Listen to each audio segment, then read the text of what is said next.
Picture yourself standing in front of a display case, the glass perfectly clean, the light falling across the dial in that particular way that makes everything else in the room disappear. You are not in a hurry. You have been here before. Your pulse is doing something subtle, a quiet uptick you have learned not to explain to people who would not understand. There is a Rolex in front of you. Maybe a Submariner. Maybe a Datejust that was made before your parents were married. Most people walking past that case see an expensive watch. But you see something else entirely. You see a decision.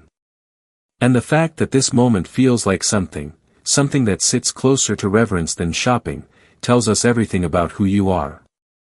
Because people who fall in love with Rolex are not simply buying time. They are engaged in something far deeper. Something that reveals profound truths about human psychology. Every reference they memorize, every dial variation they lose sleep over, every hour spent down a forum thread at midnight, it all speaks volumes about the kind of mind they have and the kind of person they are becoming. Let us start with something most people never consider. The Rolex collector is not a random consumer. Research in personality psychology is clear that this kind of person scores extraordinarily high on what psychologists call conscientiousness, the trait linked to discipline, long-range thinking, and a stubborn refusal to accept things at surface level. These are not impulsive people. They do not see something shiny and reach for a credit card. They research for months. Sometimes years. And here is what is fascinating about that, the research is not the means to the end. The research is itself a form of pleasure. The reading, the comparing, the handling, the waiting. It is all part of the experience, and a certain kind of mind finds deep satisfaction in exactly that kind of slow, deliberate engagement. In a world built around instant gratification, the person willing to spend 2 years deciding on a single watch is not eccentric. They are operating from a completely different set of values. They are drawn to things built to last because they are people who think in terms of lasting. They find beauty in what endures, not what is new. And in a culture obsessed with the next version of everything, that instinct is quietly countercultural in the most interesting way. But there is something else happening when a collector puts on their watch in the morning. Something that goes beyond aesthetics or status. Something that touches on why humans need ritual and what ritual actually does to our minds. Think about the physical act itself. The weight of the case settling on the wrist. The click of the clasp. For those with a mechanical piece, the sensation of the crown, the resistance that tells you something complex and precise is waking up inside that small space on your wrist. These are micro-rituals.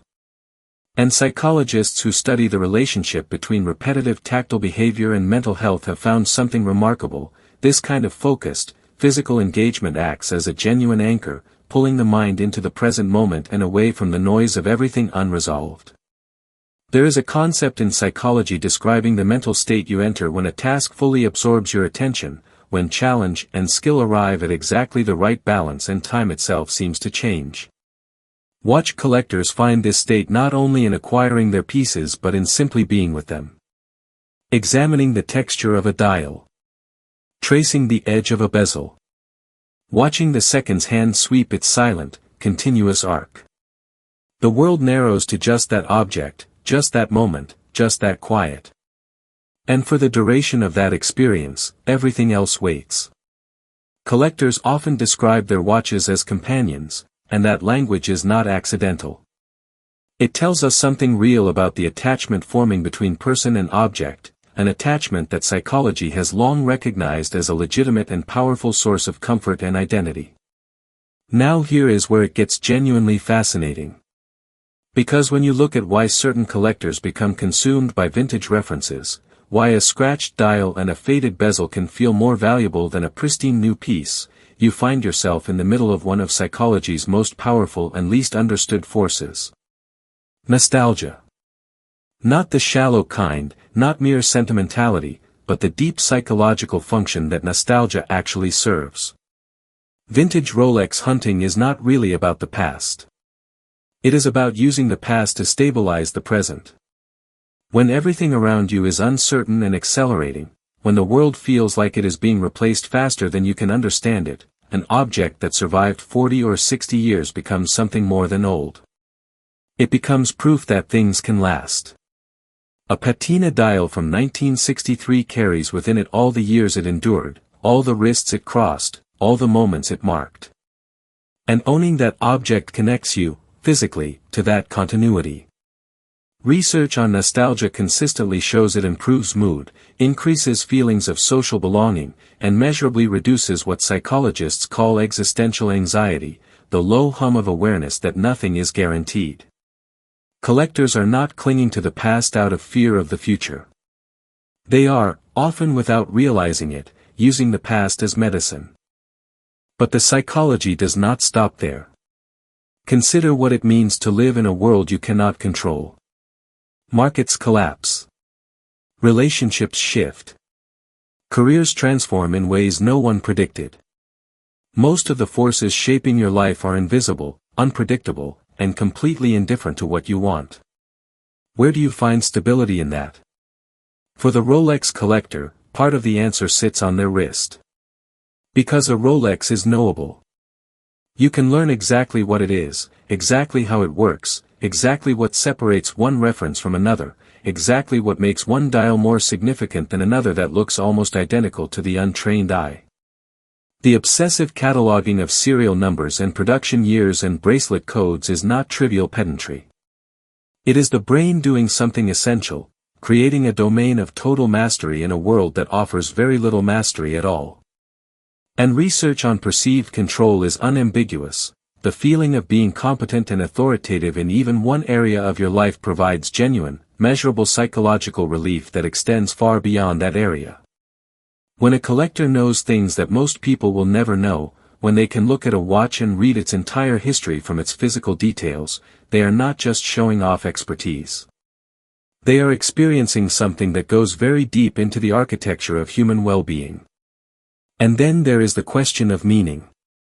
In an economy where most work is digital and most effort produces no physical artifact, where you end the day unable to point to a single thing you made with your hands, the collector's relationship with their watch becomes a form of material meaning-making.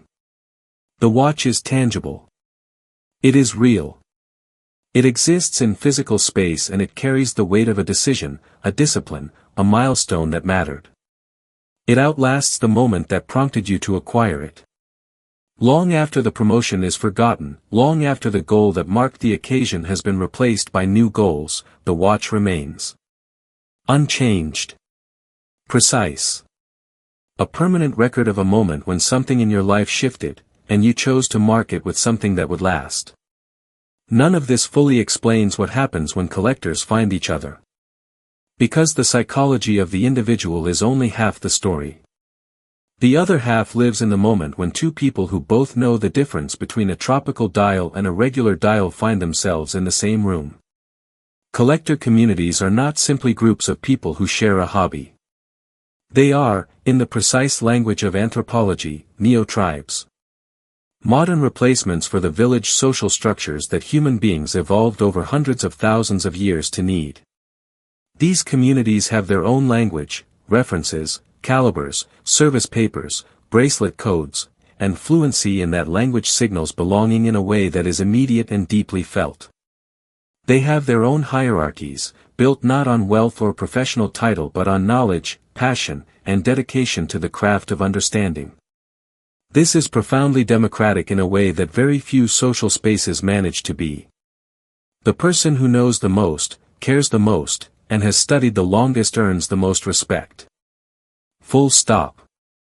Choosing to be part of this world instead of endlessly upgrading to whatever consumer culture decided was new this year is a quiet but real act of defiance.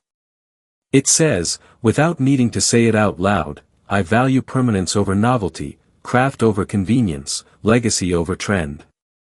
And that value statement, made through the object on your wrist every single day, is one of the oldest forms of human self-expression we know. Which brings us to the most profound thing of all. The reason some collectors spend decades searching for a single reference. The reason a worn Rolex passed down from a grandfather can reduce a grown adult to tears in a way that a brand new piece never could. The reason this is never, not really, about a watch. Humans are the only creatures fully aware of their own mortality. And psychologists who study what that awareness does to our behavior have found that it drives some of our most meaningful choices, including what we collect, what we preserve, and what we decide to pass down. A Rolex that outlives its owner is not a luxury object. It is a message sent forward through time. It is proof, physical and undeniable, of a life lived with intention. The psychological concept of generativity, the drive to contribute something to the generations that follow, is considered one of the clearest markers of healthy adult development. When you care for a watch, when you learn its history and add to it, when you imagine who might wear it after you are gone, you are fulfilling something that sits at the very center of what it means to be a mature human being fully engaged with the fact of your own life. Next time you see someone checking their Rolex, really looking at it, the way collectors do, that brief private moment of attention, remember what you now understand. That person is not checking the time. They are touching something that will outlast them. Something that holds memory, identity, and the stubborn human refusal to let the meaningful become disposable. That is not just a watch on their wrist. That is a human story about what it means to live with intention in a world that keeps asking you to let everything go.